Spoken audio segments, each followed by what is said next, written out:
கதிரவன் தோன்றும் காலையிலே. ஜெபம் பண்ண கடவோம். நான் உயிரோடு இருக்கும் மட்டும் என் கர்த்தரை பாடுவேன். நான் உள்ளளவும் என் தேவனை கீர்த்தனம் பண்ணுவேன். நான் அவரை தியானிக்கும் தியானம் இனிதாயிருக்கும். நான் கர்த்தருக்குள் மகிழுவேன். மகா பரிசுத்தமுள்ள எங்கள் அன்பின் ஆண்டவரே, நீர் தந்த இந்த புதிய நாளுக்காக நன்றியோடு நாங்கள் மெய் துதிக்கிறோம், ஸ்தோத்தரிக்கிறோம். எங்களுடைய ஆயுசு நாளிலே கூட ஒரு நாளை கூட்டி சேர்த்து உம்மை மகிமைப்படுத்தும்படியாக எங்களை அழைத்தீரே. அந்த தயவுக்காக நன்றியோடு நாங்கள் மெய் துதிக்கிறோம், ஸ்தோத்தரிக்கிறோம். இந்த நாளிலும் உம்முடைய சித்தத்தை நிறைவேற்றுவதற்குரிய நோக்கத்தை எங்களுக்குள்ளே தந்தருளுங்க. உம்முடைய வார்த்தையின் மூலமாக எங்களோடு இடைப்படுங்க. உம்முடைய வசனத்திற்கு செவி சாய்க்கக்கூடிய மனப்பக்குவத்தை எங்களோருக்கு தந்தருளுங்க. இந்த ஆராதனையின் வழியாக எங்களுக்கு புதிய கிருபையும் புதிய பலனையும் ஆசீர்வாதங்களையும் நன்மைகளையும் நீர்தாமே தேவரீர் பரத்திலிருந்து ஈந்தரல வேண்டும் என்று கஞ்சுகிறோம். இந்த ஆராதனையை நீங்கள் மகிமைப்படுங்க. இந்த ஆராதனையின் தொடக்கம் முதல் நிறைவு மட்டும் உம்முடைய தூய ஆவியானவர் ஆண்டு வழிநடச்சலுங்க. எங்கள் ஆண்டவர் இயேசு கிறிஸ்துவின் மூலமாய் வேண்டிக் கொள்கிறோம் அன்பின் பிதாவே, ஆமேன். ஆராதனைக்கு ஆரம்பமாக நாம் யாவரும் இணைந்து கன்வென்ஷன் கீதங்களிலே 300வது பாடலை பாடுவோம். வல்லமை தேவை தேவா, வல்லமை தாரும் தேவா. கன்வென்ஷன் கீதங்களிலே 300வது பாடலை நாம் இணைந்து பாடுவோம்.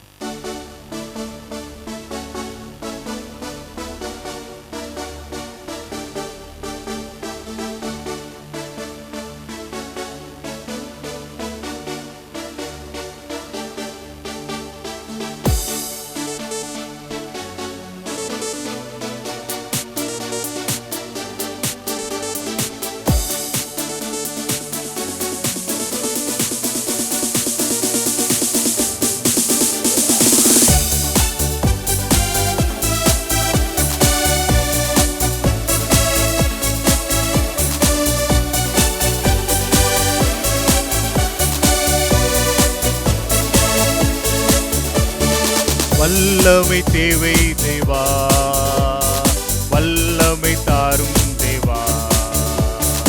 இன்றே தேவை தேவா, இப்போ தாரும் தேவா. இன்றே தேவை தேவா, இப்போ தாரும் தேவா. பொழிந்திடும் வல்லமை, உன்னதத்தின் வல்லமை, ஆவியின் வல்லமை, அக்கினியின் வல்லமை. பொழிந்திடும் வல்லமை, உன்னதத்தின் வல்லமை, ஆவியின் வல்லமை, அக்கினியின் வல்லமை. வல்லமை தேவை தேவா, வல்லமை தாரும் தேவா.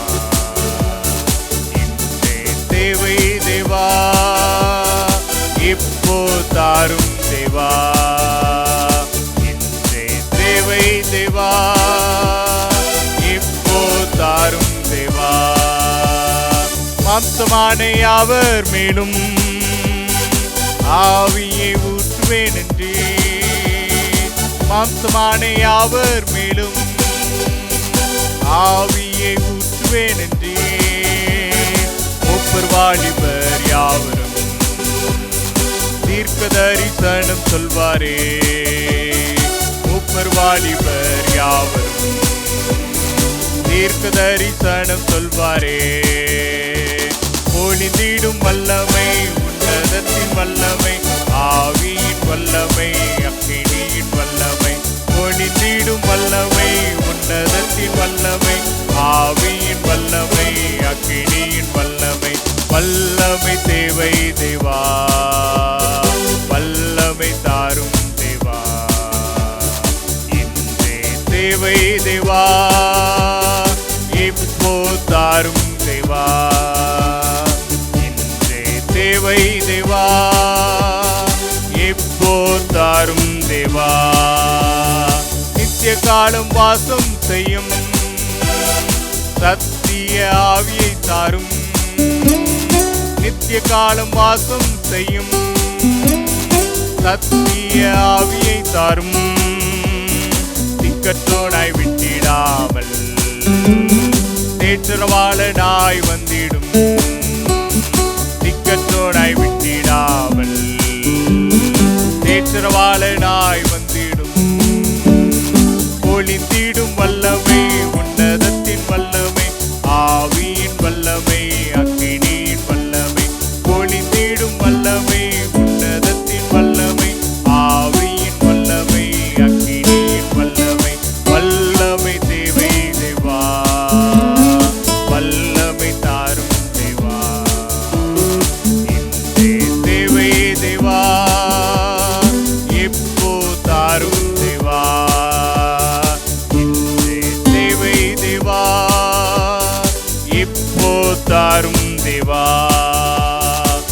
மீட்கப்படும் நாளுக்கென்று முத்திரையான ஆவியை தாரும். மீட்கப்படும் நாளுக்கென்று முத்திரையான ஆவியை தாரும். பிதாவே என்று அழைக்க புத்திர சுவிகாரம் நீந்திடும். பிதாவே என்று அழைக்க புத்திர சுவிகாரம் நீந்திடும். ஒளிந்திடும் வல்லமை உன்னதத்தின் வல்லமை, ஆவியின் வல்லமை, அக்கினியின் வல்லமை. ஒளிந்திடும் வல்லமை உன்னதத்தின் வல்லமை, ஆவியின் வல்லமை, அக்கினியின் வல்லமை. வல்லமை தேவை தேவா, வல்லமை தாரும் தேவா. இன்றே தேவை தேவா, இப்போ தாரும் தேவா. இன்றே தேவை தேவா, இப்போ தாரும் தேவா. நம்மையே நாம் தாழ்த்தி ஆராய்ந்து பார்த்து நம்முடைய குறைவுகளையும் குற்றங்களையும் ஆண்டவருடையங்களையும் மறந்த தருணங்களை நாம் உணர்ந்து பார்த்து பொதுவான பாவரிக்கை ஜபத்தின் வழியாக யாவரும் சேர்ந்து அறிக்கை செய்வோம். சர்வ வல்லமையும் மிகுந்த இரக்கமுள்ள பிதாவே, தப்பிப்போன ஆடுகளைப் போல நாங்களுடைய வழிகளை விட்டு வழி அலைந்து போனோம். எங்கள் இருதயத்தின் யோசனைகளுக்கும் விருப்பங்களுக்கும் மிகவும் இணங்கி நடந்தோம்.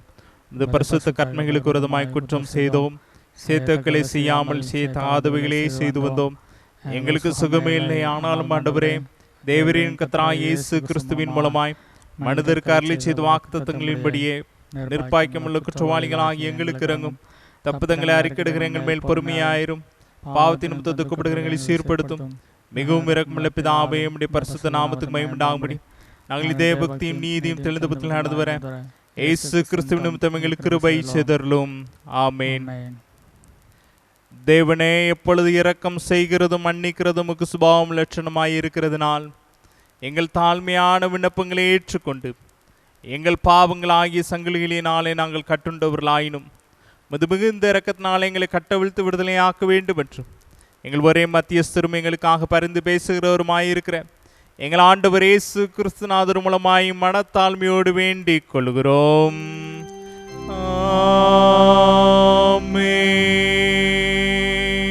பரமண்டலங்களில் இருக்கிற எங்கள் பிதாவே, உம்முடைய நாம் பரிசுத்தப்படுவதாக, உம்முடைய ராஜ்யம் வருவதாக, உம்முடைய சித்தம் பரமண்டலத்திலே செய்யப்படுகிறது போல பூமியிலே செய்யப்படுவதாக. அன்று எங்கள் அப்பத்தை எங்களுக்கு தாரும். எங்களுக்கு விரோதமாய் குற்றம் செய்கிறவர்களுக்கு நாங்கள் மன்னிக்கிறது போல எங்கள் குற்றங்களை எங்களுக்கு மன்னியும். எங்களை சோதனைக்குள் பிரவேசிக்க பண்ணாமல் தீமையிலிருந்து எங்களை ரட்சித்துக் கொள்ளும். ராஜ்யமும் வல்லமையும் மகிமையும் என்றைக்கு முடிகளே. ஆமென். ஆண்டவர் எங்கள் உதடுகளை திறந்தருளும். அப்பொழுது நம்முடைய புகழை அறிவிக்கும். தேவனே, எங்களை ரட்சிக்க விரைவாய் வாரும். ஆண்டவரே, எங்களை சாயமன தீவிரையும். பிதாவுக்கும் குமாரனுக்கும் பரிசுத்த ஆவிக்கும் மகிமை உண்டாவதாக. ஆதியிலும் இப்பொழுதும் எப்பொழுதுமான சதாகாலமே உண்டாவதாக. ஆமென். கர்த்தரை துதியுங்கள். கர்த்தருடைய நாமம் துதிக்கப்படுவதாக. முறைமுறையாக வாசிக்கும்படியாக தெரிந்து கொள்ளப்பட்ட சங்கீதம் 110ஆம் சங்கீதம். 110ஆம் சங்கீதத்தை நாம் முறைமுறையாக வாசிப்போம். கர்த்தர் என் ஆண்டவரை நோக்கி, நான் உம்முடைய சத்துருக்களை உமக்கு பாதபடியாக்கி போடும் வரைக்கும் நீர் என்னுடைய வலது பாரசத்தில் உட்காரும் என்றார்.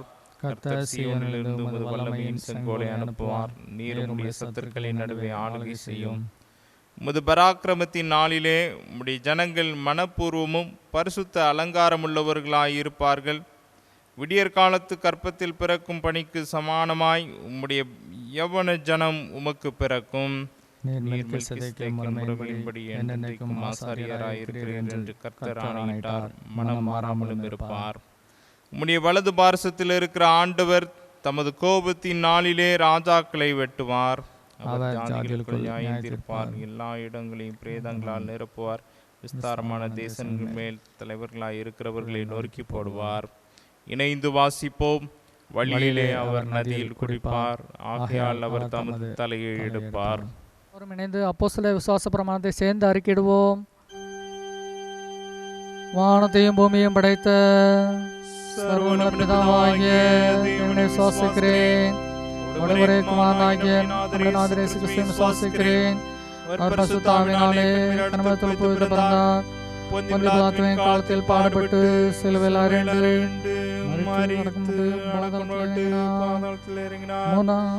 மூன்றாம் நாள் மரித்தெழுந்தார். பரமத்துக்கு ஏறி சர்வவல்ல பிதாவாகிய தேவனிடத்தில் வாசலிட்டிருக்கிறார். அவிடத்தில் எல்லோரையும் மரித்தோர் நியாயத்திற்கு வருவார். பரிசுத்த ஆவியை விசுவாசிக்கிறேன். பொதுவாக இருக்கிற சபையும் பரிசுத்த ஆவியுடைய ஐக்கியமும் பாவ மன்னிப்பும் சரீர உயிர்த்தெழுதலும் நித்திய ஜீவனும் உண்டு என்று விசுவாசிக்கிறேன்.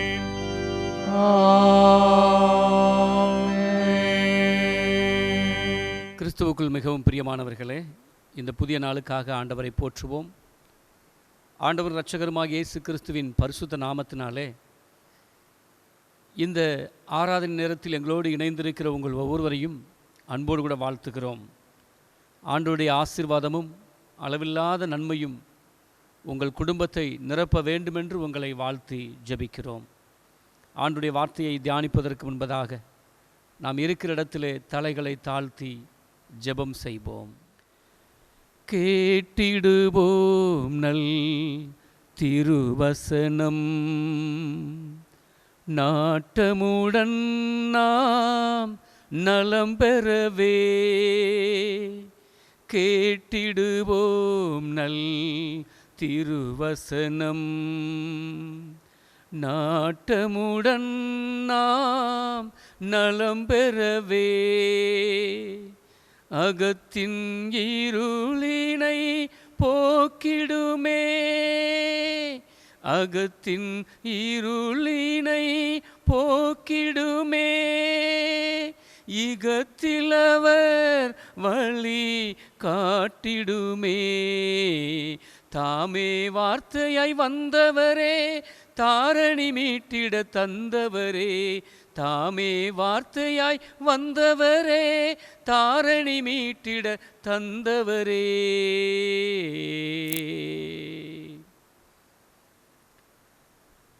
வார்த்தையாய் இந்த உலகில் வந்த எங்கள் அன்பின் ஆண்டவரே, பரிசுத்த ஆவியானவராய் இன்றும் எங்களோடு கூட ஆளுகை செய்து கொண்டிருக்கிற எங்கள் தேவாதி தேவனே, நாங்கள் உம்மை ஸ்தோத்திரிக்கிறோம் ஐயா. ஒவ்வொரு நாளும் அதிகாலையில் உமது சமூகத்திலே நாங்கள் வந்து அமர்ந்து உம்மை ஆராதிக்கவும் உம்முடைய வார்த்தைகளை தியானிக்கவும் எங்களுக்கு தந்திருக்கிற மாபெரும் பாக்கியத்திற்காக உம்மை ஸ்தோத்திரிக்கிறோம். தேவரீர் இந்த வேளையிலும் உம்முடைய வார்த்தையினால் எங்களை நிரப்பும் ஆண்டவரே. பரிசுத்த ஆவியானவரை குறித்து நாங்கள் ஆழமாய் அறிந்து கொண்டு ஒவ்வொரு நாளும் உம்மோடு இணைந்து வாழும் கிருபைகளை தந்தரல வேண்டும் என்று இயேசு கிறிஸ்துவின் பரிசுத்த நாமத்தினாலே மன்றாடுகிறோம் ஜீவனுள்ள நல்ல பிதாவே. ஆமேன், ஆமேன். பிரியமானவர்களே, இந்த புதிய நாளுக்காக ஆண்டவரை ஸ்தோத்தரிப்போம். தூய ஆவியானவருக்கு எதிரான பாவங்கள் என்ன என்பதை பரிசுத்த வேதாகமத்தின் வார்த்தையிலிருந்து நாம் கற்று வருகிறோம். பரிசுத்த ஆவியானவருக்கு விரோதமான தூஷணம், அதாவது ஆண்டவராகிய இயேசு கிறிஸ்துவின் செயல்களுக்கு எதிரான வாழ்க்கை, கீழ்ப்படியாமை, விசுவாச விலகல், அதாவது விசுவாச மறுதலிப்பு, இன்னும் பொய் பேசுதல், மன்னிக்க முடியாத தன்மைகள், ஆண்டவர் நமக்கு தந்திருக்கிற மீட்பின் திட்டங்கள் ஒவ்வொன்றுக்கும் எதிரான நம்முடைய நடைமுறை வாழ்க்கைகள், இவையெல்லாம் பரிசுத்த ஆவியானவருக்கு விரோதமாக இருக்கிறது. அது அவரை துக்கப்படுத்துகிறது. அதன் மூலமாய் அவர் நமக்கு தந்திருக்கிற ஆவியின் ஆற்றலை நாம் அவித்து போடுகிறோம். எனவே இவை எல்லாம் பரிசுத்த ஆவியானவருக்கு விரோதமான பாவங்கள் என்பதை நாம் சிந்தித்து வருகிறோம். இந்த நாளில் 7ஆவதாக ஒன்றை சொல்ல விரும்புகிறேன். பரிசுத்த ஆவியானவருக்கு விரோதமான பாவம் என்பது சுயநலத்திற்காக பரிசுத்த ஆவியானவரை பயன்படுத்துவது. சுயநலம் என்பது தன்னுடைய நலத்தை மாத்திரமே கருத்தில் கொண்டு தனக்கு அருகாமையில் இருக்கிறவர்களோ தன்னோடு இணைந்தவர்களோ ஆண்டவர் நமக்கு தந்திருக்கிற இந்த இயற்கையின் படைப்புகளோ இவை எல்லாவற்றையும் சற்று கூட ஏறெடுத்து பார்க்காத ஒரு நிலைப்பாடு என்பதை நாம் கருத்தில் கொள்ள முடியும். சுயநலம் ஒரு மனிதனுக்குள்ளே பெருக பெருக அவனுக்குள்ளே தன்னை அறியாமல் ஒரு இருதய கடினம் அல்லது வீம்பு கொள்ளுகின்ற வாழ்க்கை வளர்ந்து கொண்டே இருக்கும் என்பது உண்மை. ஆண்டவராகிய தேவன் தம்முடைய ஜனங்களை விடுவிக்க வேண்டும் என்று மோசேயையும் ஆரோனையும் எகிப்துக்கு அனுப்புகிறார். அப்பொழுது மோசே பார்வோனோடு எச்சரிக்கிறார், என் ஜனங்களை விடுதலை செய்யவில்லை என்றால் சில வாதைகள், கொள்ளை நோய்கள் உம்மீதும் தேசத்தின் மக்கள் மீதும் வரும். எனவே இந்த வீம்பை எடுத்து போட வேண்டும், அவர்களை விடுவிக்க வேண்டும் என்று கேட்கிறார். ஆனால் பாருங்க, பார்வோன் மனமற்று போய் எகிப்தின் தண்ணீர்கள் எல்லாம் அங்கே இரத்தமாய் மாறுகிறது, மீன்கள் செத்து மிதக்கிறது, நாற்றம் எடுக்கிறது. அப்படிப்பட்ட வேளையில் பாருங்க, மந்திரவாதிகளை அழைத்து தனக்கும் இந்த வல்லமை இருக்கிறது, நானும் இதை செய்து காட்டுவேன் என்று எகிப்தின் மந்திரவாதிகளும் சூனியக்காரிகளும் அதை செய்தார்கள் என்று சொல்லப்படுகிறது. வீம்பு கொண்டு மேலும் மேலும் கேடுகளை வருவித்துக் கொள்வது சுயநலத்தின் ஒரு வெளிப்பாடு. தொடர்ந்து அந்த தீமைகளை, தவளைகளை வர வைக்கும் பொழுதும் இந்த மந்திரவாதிகள் அப்படியே செய்கிறார்கள். ஆனால் ஒரு குறிப்பிட்ட நேரம் வந்த உடனே அவர்கள் கண்டுகொள்ளுகிறார்கள், இது தேவனுடைய விரல், இதற்கு எதிராக ஒன்றும் செய்ய முடியாது. அதான் மந்திரவாதிகளுடைய ஒரு அறிக்கை. அவர்கள் பார்வோனிடத்திலே 2 வாதைகள் முடிந்து 3வது ஆரம்பிக்கும் பொழுதே அவர்கள் சொல்லிவிடுகிறார்கள், இது தேவனுடைய விரல்.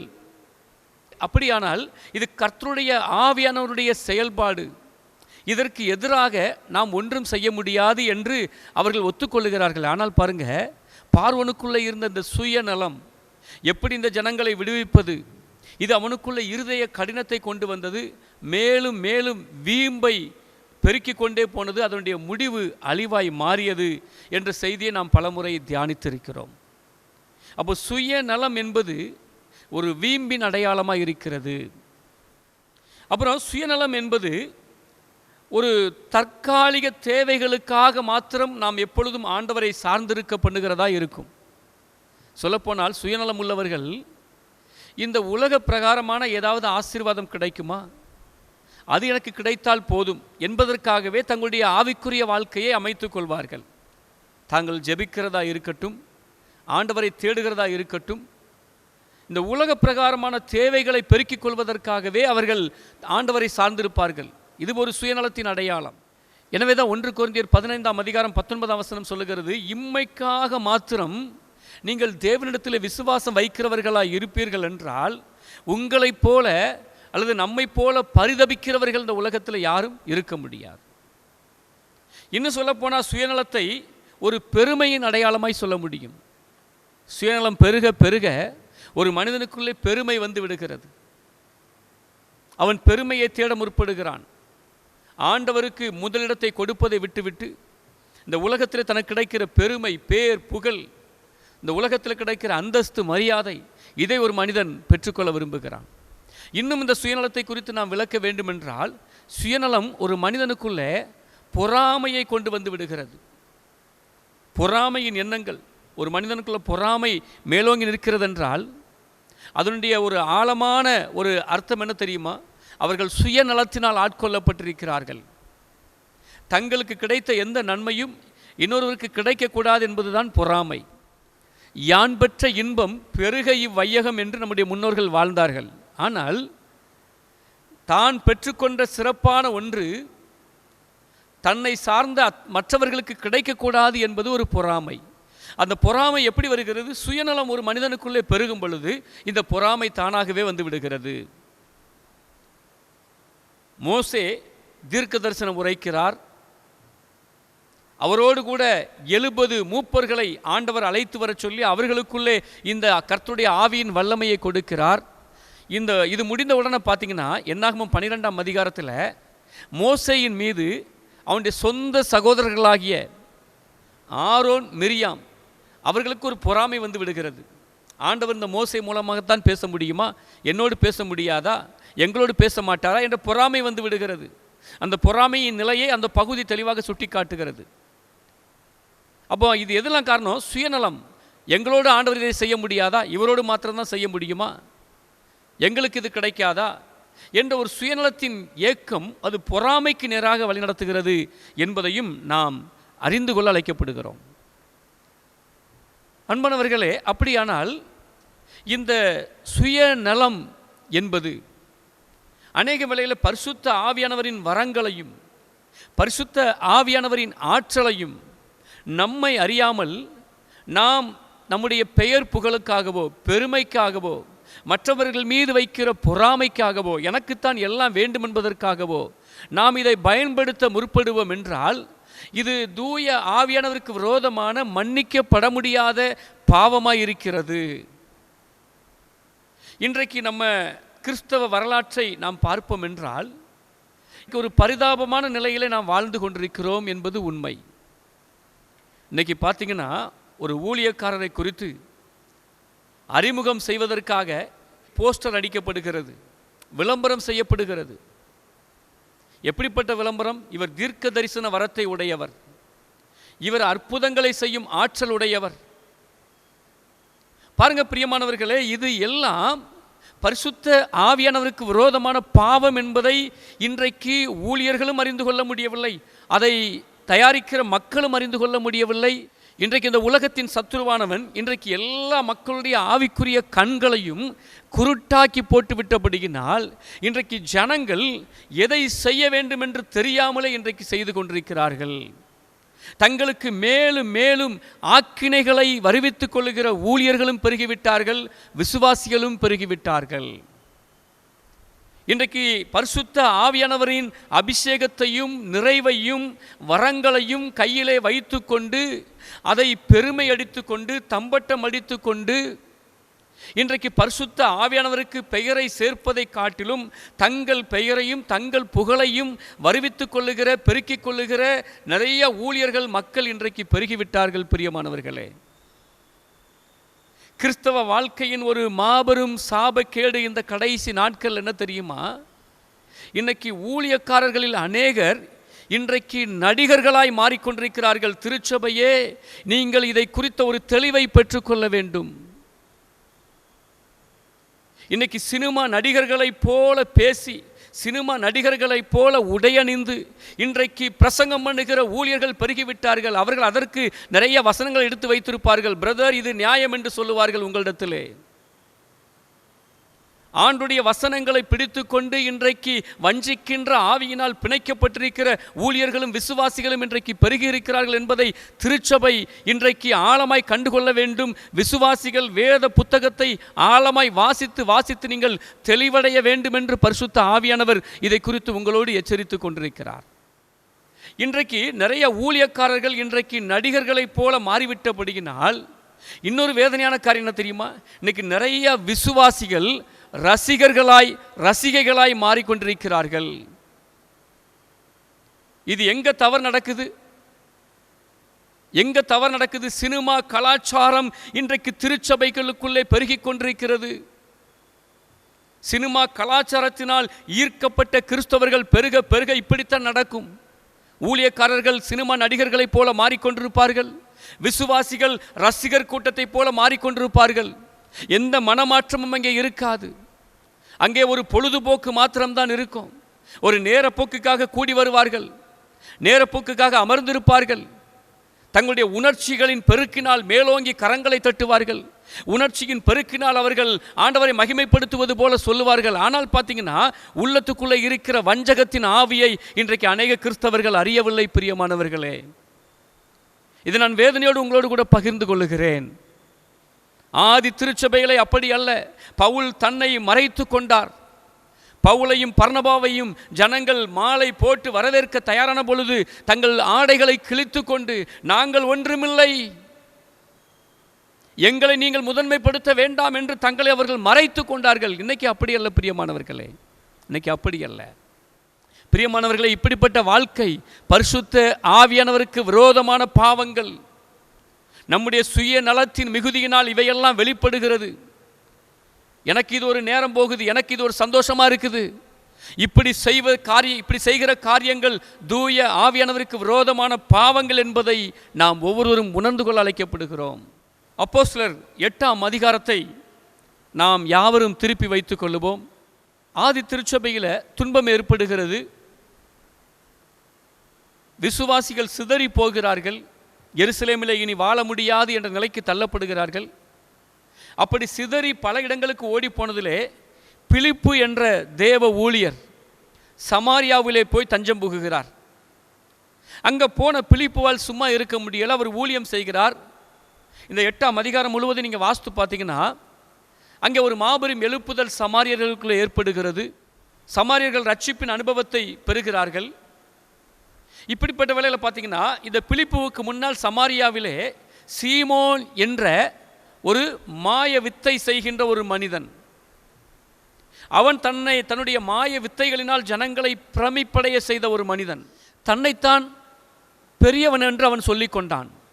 ஜனங்களும் பாருங்க, இவன்தான் தேவனுடைய சக்தி, கடவுளின் வல்லமையின் அடையாளம் என்று ஜனங்களே அவனை குறித்து ஏமாந்து போய் நம்பியிருந்தார்கள். ஆனால் இந்த சீமோனுக்குள்ள பாருங்க, இப்போ பிலிப்பு செய்ததை பார்த்து ஒரு பிரமிப்பு ஏற்படுகிறது. பிலிப்பு அங்கே பிசாசுகளை துரத்துகிறார், வியாதிகளை குணமாக்குகிறார், மாபெரும் அடையாளங்கள் அற்புதங்கள் நடைபெறுகிறது. இப்போ இந்த சீமோனுக்குள்ளே ஒரு வியப்பு ஏற்பட்டு அவனும் பாருங்க இயேசுவை விசுவாசித்து அவன் இந்த பர்னபா மூலமாய், அவன் இந்த பிலிப்பு மூலமாய், இப்பொழுது இந்த சீமோனும் விசுவாசித்து பிலிப்புவினால் ஞானஸ்நானம் பெறுகிறார். இப்படிப்பட்ட சூழ்நிலையில் சமாரியர்கள் ஆண்டவரால் ரட்சிக்கப்பட்டிருக்கிறார்கள், ஞானஸ்நானம் பெற்றுவிட்டார்கள் என்ற செய்தி கேள்விப்பட்ட உடனே எருசலேமிலிருந்து பேதுருவும் யோவானும் அனுப்பப்படுகிறார்கள். அவர்கள் வந்தவுடனே அங்கிருக்கிற ஜனங்கள் மீது, ஞானஸ்நானம் பெற்ற அத்தனை ஜனங்கள் மீதும், ரட்சிக்கப்பட்ட அத்தனை ஜனங்கள் மீதும் தன்னுடைய கைகளை வைக்கிறார்கள். உடனே பரிசுத்த ஆவியானவரின் வல்லமையினால் அவர்கள் நிரப்பப்படுகிறார்கள். இதை பார்த்த சீமோன் பணத்தை எடுத்து பேதுருவிடத்திலே கொண்டு போய் கொடுத்து, எனக்கும் இந்த வரம் வேண்டும், நானும் மற்றவர்கள் மீது தலையிலே கைகளை வைத்தால் பரிசுத்த ஆவியானவரின் வல்லமை அவர்களுக்கு இறங்கும், அந்த வரம் எனக்கும் வேண்டும் என்று கேட்கிறார். அவரை குறித்து பேதுரு சொல்கிறார் பாருங்க, 20ஆம் வசனம் முதல், தேவனுடைய வரத்தை பணத்தினாலே சம்பாதித்து கொள்ள வேண்டுமென்று நீ நினைத்தபடியால் உன் பணம் உன்னோட கூட நாசமாய் போக கடவது. உன் இருதயம் தேவனுக்கு முன்பாக செம்மையாய் இராதபடியினால் இந்த விஷயத்திலே உனக்கு பங்கும் இல்லை பாகமும் இல்லை. ஆகையால் நீ உன் துர்க்குணத்தை விட்டு மனம் திரும்பி தேவனை நோக்கி வேண்டிக்கொள். ஒருவேளை உன் இருதயத்தின் எண்ணம் உனக்கு மன்னிக்கப்படலாம்.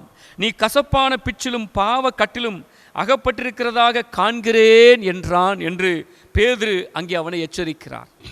மாயவித்தைக்காரனாகிய சீமோன் விசுவாசித்து ரட்சிக்கப்பட்டதே இங்கே ஒரு கேள்விக்குறியாக மாறுகிறது. அவருடைய நோக்கமெல்லாம் தவறாக இருந்தது.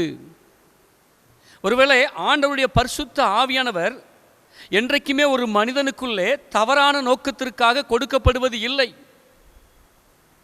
தவறான நோக்கத்திற்காக ஒரு மனிதன் எனக்குள்ளே இந்த ஆற்றல் இருக்கிறது என்று சொன்னால் அது நிச்சயமாக பரிசுத்த ஆவியானவரின் ஆற்றலாக இருக்க முடியாது, வஞ்சகத்தின் ஆவியின் ஆற்றலாக இருக்க முடியும்.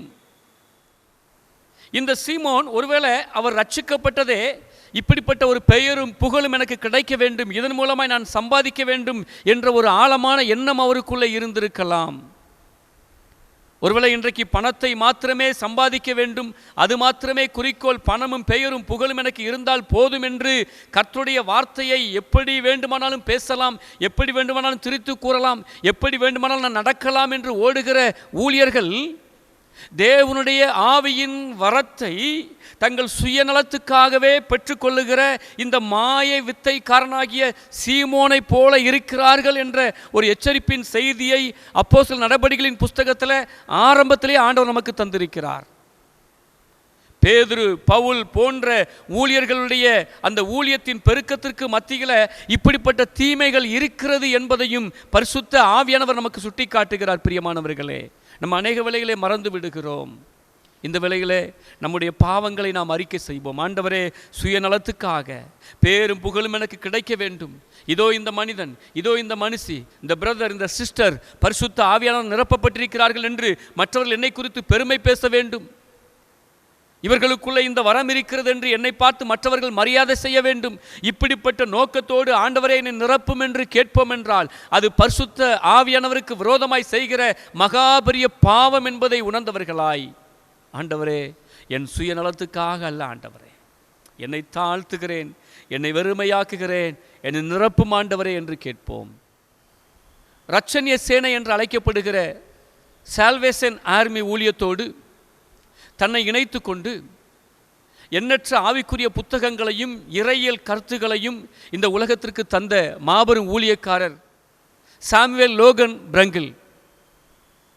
இவர் பாருங்க, தன்னுடைய வாலிப வயதில் இறையியல் படித்து கொண்டிருக்கும் பொழுது டிஎல் மூடியுடைய பிரசங்கத்தை அதிகமாக அவர் கேட்டார். அவர் எங்கெல்லாம் பிரசங்கம் செய்ய சென்றாரோ அங்கெல்லாம் இவரும் போய் இருப்பார். அப்பொழுதே இவருக்குள்ள ஒரு எண்ணம், நானும் இந்த டிஎல் மூடியை போல பரிசுத்த ஆவியானுடைய வரங்களை பெற்ற ஒரு மாபெரும் ஊழியக்காரனாய் மாற வேண்டும் என்ற எண்ணம் அவருக்குள்ளே ஏற்பட்டது. அன்றிலிருந்து அவர் ஜெபிக்கும் பொழுதெல்லாம் சொல்லுவாராம், ஆண்டவரே டிஎல் மூடியை போல அதைவிட இன்னும் நான் வைராக்கியமான வல்லமையான ஊழியக்காரனாய் நான் எழும்ப வேண்டும், உம்முடைய ஆவியின் வரங்கள் எனக்கு இன்னும் அதிகமாக கிடைக்க வேண்டும், இந்த டிஎல் மூடியை காட்டிலும் நான் அதிகமான ஊழியங்களை செய்ய வேண்டும் என்று அவர் ஜெபித்து கொண்டே இருப்பாராம். பல நாட்கள் பாருங்க, ஜெபித்து ஜெபித்து பரிசுத்த ஆவியானவரின் எந்த அபிஷேகத்தையும் அவர் பெற முடியவில்லை. அவர் சோர்ந்து போனார். கடைசியாக பரிசுத்த ஆவியானவர் அவருக்கு சுட்டி காட்டினார், நீ உலக பெருமையை தேடி உன்னுடைய பெருமைக்காக, உன்னுடைய புகழ்ச்சிக்காக, இந்த ஊழியக்காரனை காட்டிலும் நான் இன்னும் பெரியவனாய் வர வேண்டும் என்பதற்காக, உன்னுடைய புகழை தேடுவதற்காக, உன் சுயநலத்திற்காக நீ என்னுடைய வரத்தை தேடுகிறாய்.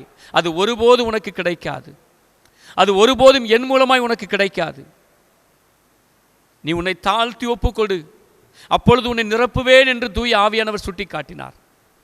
உடனே இந்த சாமுவேல் லோகன் பிரங்கில் மண்டியிட்டு கதறி அழுதார், ஆண்டவரே, நான் ஒரு டிஎல் மூடியை போல ஒரு பெரிய ஊழியக்காரனாய் மாற வேண்டும் என்று தேவையில்லை ஆண்டவரே, உம்முடைய ஆவியினால் நிரப்பப்பட்ட ஒரு சாதாரண ஊழியக்காரனாய், ஆத்தும கரிசனை மிகுந்த, ஆத்துமாவை ஆதாயம் செய்கிற, ஆத்துமாக்களை ஆதாயம் செய்கிற ஒரு சாதாரண ஊழியக்காரனாய் இந்த உலகத்திலே வாழ்ந்தால் போதும் ஆண்டவரே, அதற்கு உம்முடைய ஆவியின் நிறைவை எனக்கு தாரும் ஆண்டவரே என்று கேட்டார்.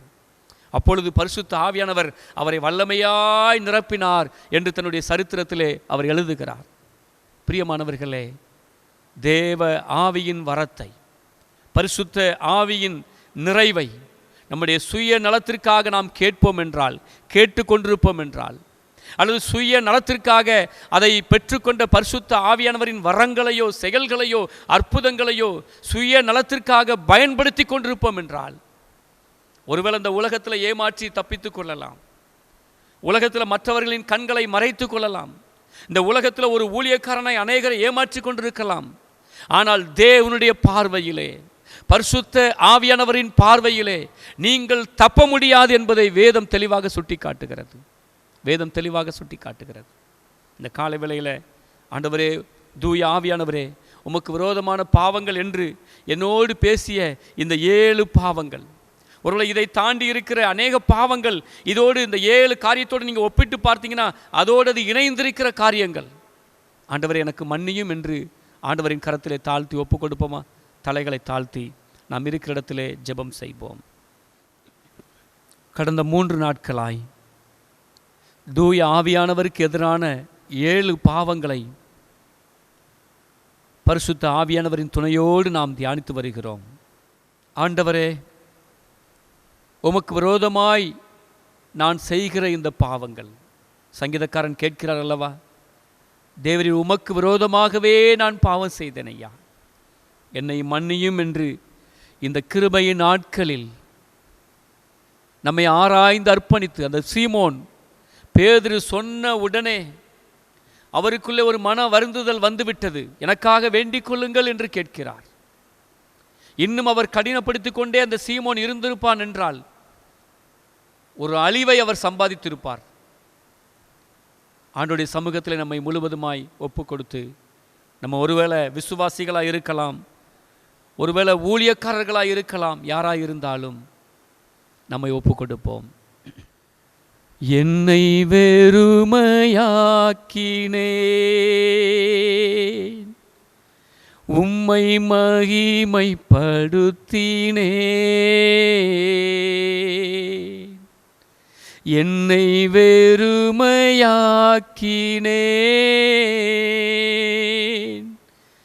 உம்மை மகிமைப்படுத்தினேன்.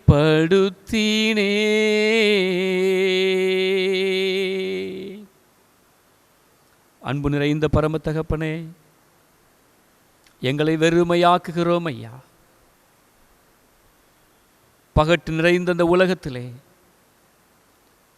மாய்மாலங்கள் பெருகி போன இந்த உலகத்திலே, தேவ பக்தியின் வேஷத்தை தரித்து கொண்டு உம்மை மறுதலிக்கின்ற இந்த உலகத்திலே, மக்களுக்கு முன்பாக வேஷத்தோடு வாழ்ந்து கொண்டிருக்கிற இந்த உலகத்திலே, தூய ஆவியானவரே, நீர் விருப்பப்படுகின்ற உமக்கு பிரியமான வாழ்க்கை வாழ எங்களுக்கு துணை செய்ய வேண்டுமென்று நாங்கள் ஜெபிக்கிறோம் ஐயா. சுயநலத்தினால் எங்கள் உள்ளம் நிறைந்திருக்கும் என்றால், சுயநலத்தின் வெளிப்பாடாய் இருக்கிற வீம்பு கொள்ளுகின்ற வாழ்க்கை, இம்மைக்காக மாத்திரம் மீது விசுவாசம் வைக்கிற வாழ்க்கை, பெருமை நிறைந்த வாழ்க்கை, பணத்தின் மீதும் இந்த உலகத்தின் மீதும் ஆசை வைக்கின்ற இந்த வாழ்க்கை எங்களுக்கு வேண்டாம் என்று இந்த காலை நேரத்திலே எங்களை தாழ்த்தி ஒப்பு கொடுக்கிறோம் ஐயா. சங்கீதக்காரன் சொன்னது போல, உம்முடைய நல்ல ஆவியானவர் எங்களை செம்மையான பாதையிலே நடத்துவாராக என்ற வார்த்தையின்படி, ஆண்டவரே, பரிசுத்த பாதைகளே, நீர் விரும்புகின்ற பாதைகளை எங்களை நீங்க நடத்த வேண்டுமென்று நாங்கள் ஜெபிக்கிறோம். ஆண்டவரே, எங்களுக்குள்ள இருக்கிற பொறாமைகள், வெறுப்புகள் எல்லாவற்றையும் ஆண்டவர் மாற்றி போடும். ஆண்டவரே, இதொந்த நேரத்திலே எங்களை தாழ்த்தி எங்களை ஒப்புக் கொடுக்கிறோம், எங்களை வெறுமையாக்குகிறோம். ஆண்டவரே, இந்த பாத்திரத்தை உம்முடைய அபிஷேகத்தினால், வல்லமையினால் நிரப்புங்க என்று கேட்கிறோம். ஆண்டவரே, எங்கள் சுயநலத்துக்காக அது இல்லாமல், ஆண்டவரே, எண்ணற்ற மக்கள், ஆத்துமாக்கள் மீது ஒரு கரிசனை கொண்ட ஒரு வேட்கைக்காக, இந்த ஆத்துமாக்கள் ரட்சிக்கப்பட வேண்டுமே, அழிகின்ற ஜனங்கள் அழிவினின்று திரும்ப வேண்டுமே என்ற அந்த ஆத்தும பாரத்தோடு ஆண்டவரே எங்களை வெறுமையாக்கி நாங்கள் கேட்கிறோம் ஐயா. உம்முடைய ஆவியின் வல்லமையினால் ஒவ்வொரு பிள்ளைகளையும் அதற்கு ஏற்றபடி நிரப்ப வேண்டும் என்று நாங்கள் ஜெபிக்கிறோம். எங்கள் ஆண்டவராக இயேசு கிறிஸ்துவுக்குள்ளே இருந்த அதே பாரம், பரிசுத்த ஆவியானவர் அதைத்தான் எங்களுக்குள்ளே தர விரும்புகிறார். அந்த ஆத்தும கரிசனையை தான் எங்களுக்குள்ளே தர விரும்புகிறார் என்பதை நாங்கள் ஆழமாய் கற்றுக்கொண்டு உமக்காக வாழும் கிருபைகளை தார். எங்கள் தேசத்தின் மீது ஆளுகை செய்யும், எங்கள் திருச்சபையின் மீது ஆளுகை செய்யும், எங்களுடைய திருமண்டலங்களின் மீது ஆளுகை செய்யும். ஒவ்வொரு திருச்சபை ஆண்டவரே, ஒவ்வொரு ஊழியக்காரர்கள், ஒவ்வொரு விசுவாசிகள் மீதும் பரிசுத்த ஆவியானவர் நீர் வல்லமையாய் ஆளுகை செய்ய வேண்டும் என்று நாங்கள் ஜெபிக்கிறோம். வஞ்சகத்தின் ஆவியினாலே பிடிக்கப்பட்டிருக்கிற ஒவ்வொரு ஜனங்களுக்குள்ளே இருக்கிற வஞ்சகத்தின் ஆவியை நசரேயனாகிய இயேசு கிறிஸ்துவின் நாமத்தினாலே கடிந்து நிர்மூலமாக்கி ஜெபிக்கிறோம். ஆண்டவரே, பரிசுத்த ஆவியானவர், அக்கினியின் ஆவியானவர் ஒவ்வொரு பிள்ளைகளையும் ஆட்கொள்ள வேண்டும் என்று நாங்கள் ஜெபிக்கிறோம் ஐயா. மாம்சமான யாவர் மீதும் என் ஆவியை ஊற்றுவேன் என்று வாக்கு பண்ணின தேவன், இதோ உம்முடைய ஆவியின் வல்லமையை ஒவ்வொரு பிள்ளைகளுக்கும் தந்து ஆளுகை செய்ய வேண்டும் என்று எங்களை அர்ப்பணிக்கிறோம். எல்லா துதியும் கனமும் மகிமையும் உமக்கே நாங்கள் செலுத்துகிறோம். நீங்க பெருகவும் நாங்கள் சிறுகவும் எங்களை தாழ்த்தி ஒப்புக் கொடுக்கிறோம். இயேசு கிறிஸ்துவின் விலையேற பெற்ற திருப்பெயராலே மன்றாடி வேண்டுகிறோம் ஜீவனுள்ள நல்ல பிதாவே, ஆமேன். நம்முடைய கர்த்தராகிய இயேசு கிறிஸ்துவின் கிருபையும், பிதாவாகிய தேவனுடைய அன்பும், தூய ஆவியானவரின் ஐக்கியமும் நம் அனைவரோடும் சதா காலங்களிலும் நிலைத்திருப்பதாக.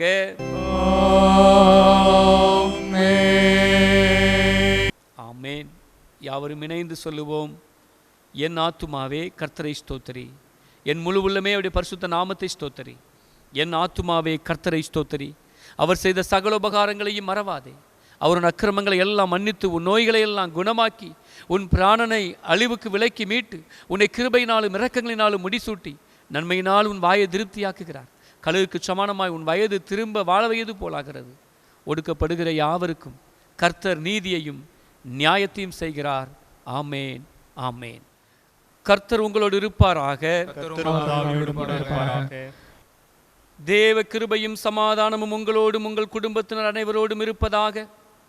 விரைவில் நாம் ஒருமித்து ஆலயத்தில் கிறிஸ்துவின் நாமத்தை தொழுது கொள்ள ஆண்டவர் அருள் புரிவாராக. நாமத்தினாலே ஆமென்.